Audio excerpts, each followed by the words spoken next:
Hello, welcome to Trews, True News. I'm the host of that show, or internet thing called that. I'm Russell. Subscribe here to the Trews to receive the Trews. It will emerge like a fractal, infinite spiral of wonder in your brain of a morning when you wake up. This is a comments edition where you get to communicate with me, I get to communicate with you, like a telephone or a letter. Papers, please. Explain to me, he says or she says, how this system can be correctly adjusted to favour the poor and working class without violence. Well, I think we have to all come together and focus on issues that are important to us. Say in your community you've noticed that you're paying too much rent or you're not represented financially correctly, like your house is getting foreclosed. Or say when you're at work you think, hold on a minute, I don't like this job, I don't think I'm getting paid enough money, I'm working too many hours. Talk to other people that work where you work, other people who live where you live, formulate communities, and we can be represented together. Act on a local level to form communities and collectivise, and then globally we can form an agenda together where we can protect one another. Urination. The truth that nobody has the guts or decency to admit. You cannot trust the poor with money. They'll just spend it on frivolous things and non-essentials, then whinge they don't have any money for food and heating. Yuri? Now, what you've said there is a little bit mean. Nobody has the guts or decency to admit. Why haven't you got the guts or decency to admit you cannot trust the poor with money? How do we know? They're poor. They ain't got no money.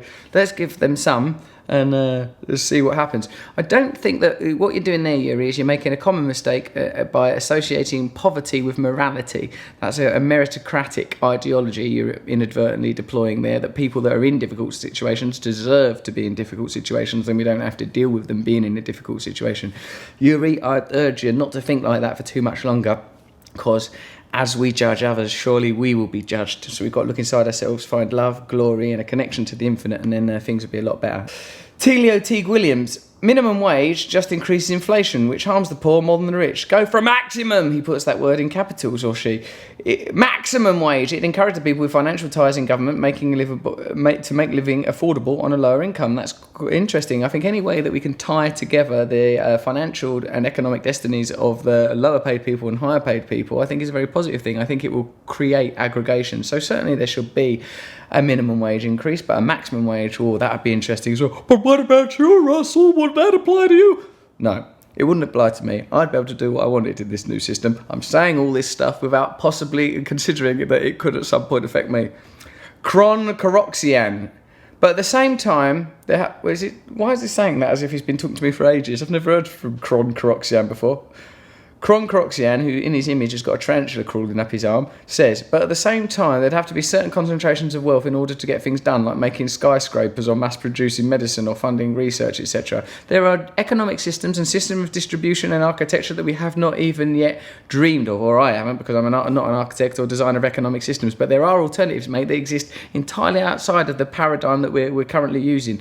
Look into it, because I don't think you need to build buildings in the way that you do or produce medicine in the way you do, because all of these things are incentivized through a capitalist filter and lens. For example, like the health industry is governed by economic interests. So, like you hear all the time, don't you, that different cancer drugs are available, but they suppress them because then they're not economically viable, or that vaccines for other diseases come about and they don't popularise them because there's no profit in it. So, in a way, we'll be dealing with an entirely different paradigm, mate. So you don't need to worry about that stuff.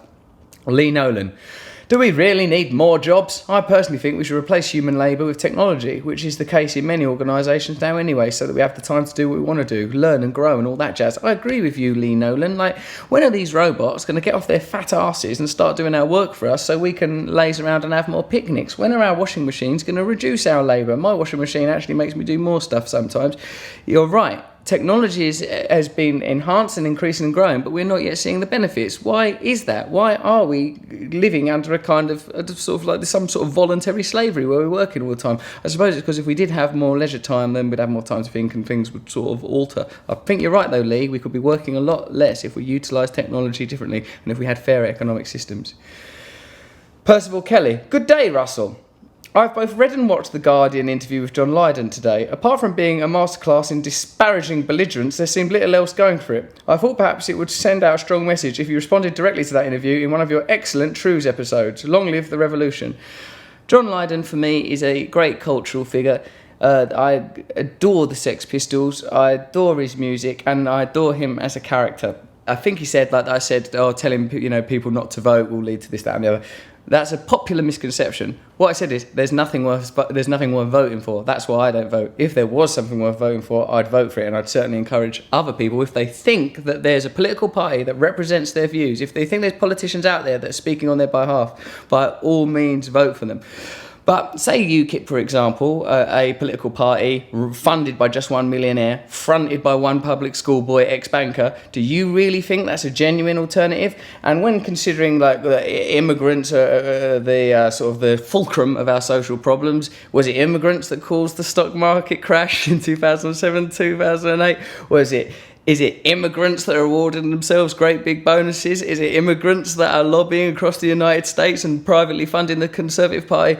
No, it isn't. It's financial, economic elites and corporate entities. There is no political party that is prepared to take them on. And as soon as there is one, I would vote for it, and I would urge you to vote for it as well. But it's difficult to create those kind of political parties because of global trade agreements prevent that kind of thing happening at a national level, so it's a complicated issue, and I can see why John Lydon might have struggled to get that into a tiny little interview, particularly when he's got to promote a show about bugs.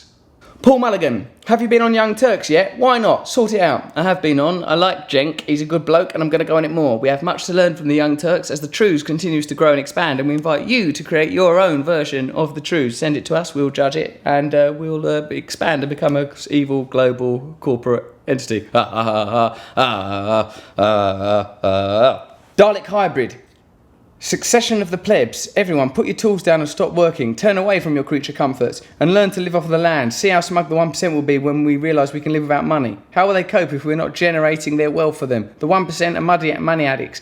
The best way to treat an addict is to make them go cold turkey. Deprive the elites of their money and see how quickly they come around to our way of thinking. It worked for the Romans. I like that, mate. That's an interesting way of approaching it. We need to have a more integrated system for living. We've forgotten how to live like ordinary people. We don't know how to integrate with the nature that we are in fact part of. We don't know how to grow food. I wouldn't know. If you dropped me off in a forest, I'd be probably dead within 15 minutes. Right, Russell, there's an infinite supply of food. Bear Grylls while he's setting fire to a tampon and cooking a fucking ladybird. Russell, we've only just got off of the helicopter. So, you make an interesting point. I heard this story about these great big bully boy ants that had tyrannised these little ants to work for them. One day the little ants said, "We don't want to do this no more," and turned against the big ants, and the big ants had become hopeless. I don't know if it's a fairy story or actual nature. Let's look it up on the internet before using it as an analogy for change. Debase, free. How the hell do you participate in alternative economic systems? Trade my goat for some groceries? I doubt they'll accept my goat. I'll accept your goat. This is Russell Brand. This is the Trews. That's true news you can trust. If you want to communicate with us, you know how to communicate with us. If we want to communicate with you, we'll do Trews. True news. Subscribe here.